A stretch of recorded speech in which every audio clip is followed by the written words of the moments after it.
warahmatullahi wabarakatuh.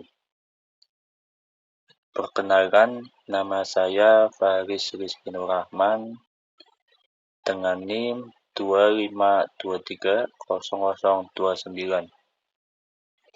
Prodi saya yaitu S1 Teknik Mesin Universitas Sarekat Negeri kelas 2B. Saya di sini akan menjelaskan mata kuliah material teknik dengan judul pengantar dan klasifikasi material teknik. Nah, yang pertama di sini ada ringkasan singkat tentang material teknik. Presentasi ini memperkenalkan konsep material teknik, properti dasar, klasifikasi utama atau logam, keramik, polimer, dan komposit. Material maju dan cerdas, serta prinsip pemilihan material untuk aplikasi rekayasa modern.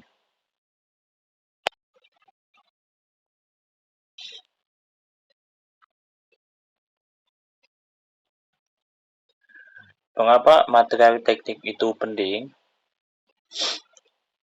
Di sini saya akan menjelaskan 3 penjelasan atau 3 alasan tentang material teknik. Yang pertama, keandalan dan keselamatan. Material menentukan kemampuan komponen menahan beban, kelelahan, dan kondisi lingkungan, langsung mempengaruhi keselamatan. Kedua, performa dan efisiensi.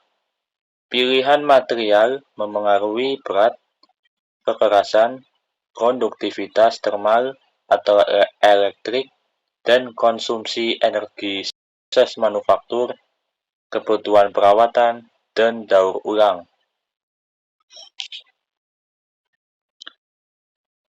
Pada selanjutnya, yaitu saya akan menjelaskan tentang definisi dan properti dasar material.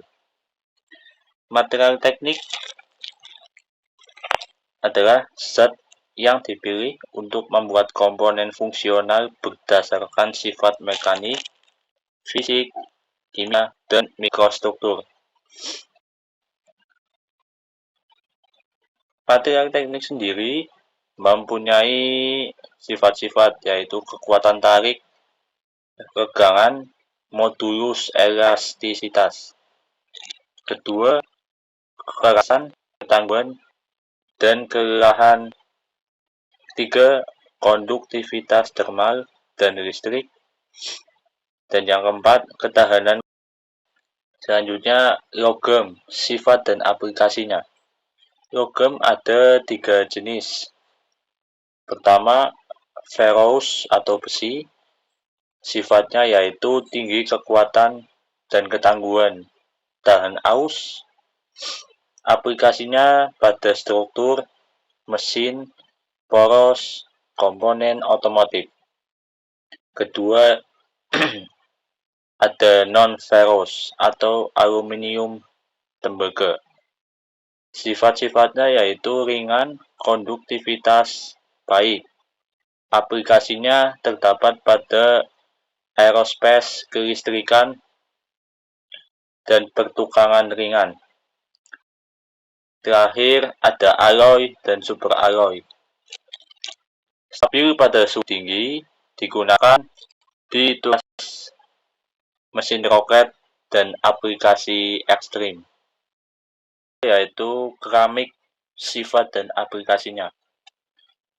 Keramik bahan anorganik non-logam dengan struktur kristalin atau amorf. Ciri khasnya yaitu pertama, tinggi kekerasan dan titik leleh. 2, rendah regaan plastis, rapuh, atau kaya kekerasan tapi kurang ketangguhan. 3, isolator listrik dan tahan korosi atau kimia. Ada 3 macam. Yang pertama elektronik, yaitu Aplikasinya ada substrat, isolator, komponen, mikroelektronik. 2. Thermal industri. Aplikasinya lapisan tahan suhu tinggi, kilang, dan pelindung lemak. Dan yang ketiga ada biomedis, impian dental, dan bagian prostetik keramik biokompatibel. 3 yaitu polimer, sifat dan aplikasinya. Polimer ada 3 jenis. Yang pertama, termoplastik. Sifatnya yaitu melunakan saat dipanaskan, dapat dicetak ulang. Aplikasinya yaitu komponen konsumen, casing elektronik, dan gear ringan. 2. Termoset dan polimer diperkuat. Setelah diset, cair ulang, sering diperkuat serat untuk kekuatan tinggi dan ringan. Ketiga, polimer khusus. Polimer tahan suhu, biokompatibel, atau konduktif untuk aplikasi khusus, seperti medis, elektronik yang fleksibel. Keunggulannya yaitu ringan, korosi rendah, biaya produksi rendah, keterbatasan, stabilitas termal, dan kekuatan struktural dibanding logam. 4. Yaitu komposit, sifat dan aplikasinya. Komposit adalah kombinasi 2 atau lebih material matriks ditambah penguat untuk mendapatkan sifat gabungan yang superior. Contoh umumnya yaitu serat karbon atau epoksi, fiberglass, metal matrix, komposit.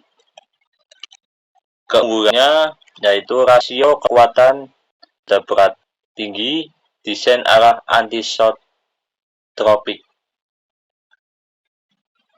Keterbatasan yaitu biaya manufaktur, infeksi, kerusakan termal. Di sini ada 3 macam atau jenis tentang komposit. Yang pertama, energi. Bilah turbin angin, ringan dan panjang untuk efisiensi tinggi. Otomotif dan aero.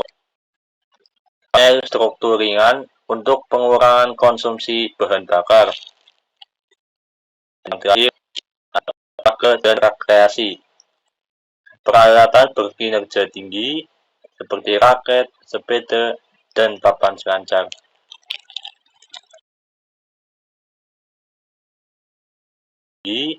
Seperti raket, sepeda, dan papan selancar. Material maju dan material cerdas.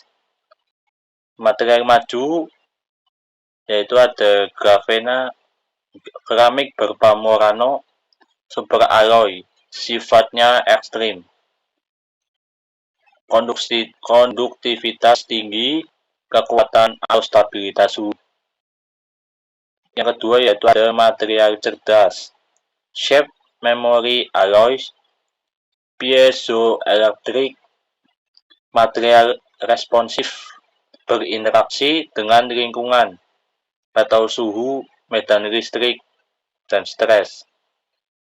Aplikasi masa depan, robotik adaptif, implan medis responsif, struktur bangunan self-healing, dan elektronik fleksibel.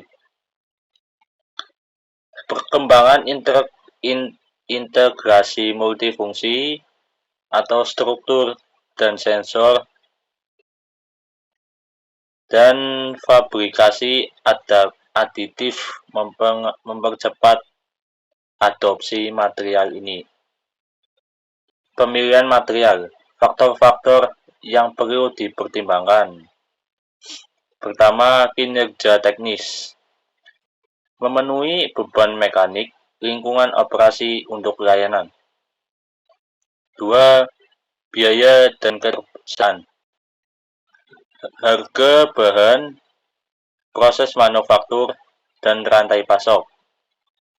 3. produksibilitas dan perawatan, kemudahan fabrikasi, inspeksi, perbaikan, dan daur ulang.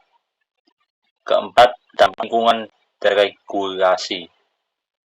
Emisi toksisitas, standar keselamatan, dan kebijakan daur ulang. Tips praktis yaitu gunakan pendekatan multi kriteria, misalnya ANP atau utility scoring, timbang faktor mekanik, biaya siklus hidup, dan risiko teknis sebelum memilih material. Mulai dari persyaratan fungsi, kemudian evaluasi alternatif menggunakan prototyping dan pengujian nyata.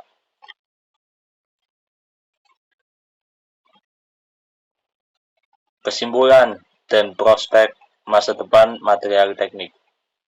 Material adalah fondasi inovasi rekayasa, kombinasi material tradisional dan material maju membuka kemungkinan desain yang lebih ringan, lebih kuat, dan lebih fungsional.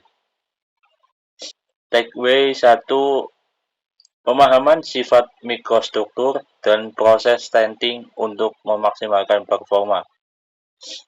Takeaway 2, material cerdas dan manufaktur aditif akan membuat desain lebih terintegrasi dan multifungsional. Next steps, lakukan studi perbandingan material pada aplikasi yang spesifik, prototipe, dan uji keberlanjutan siklus hidup.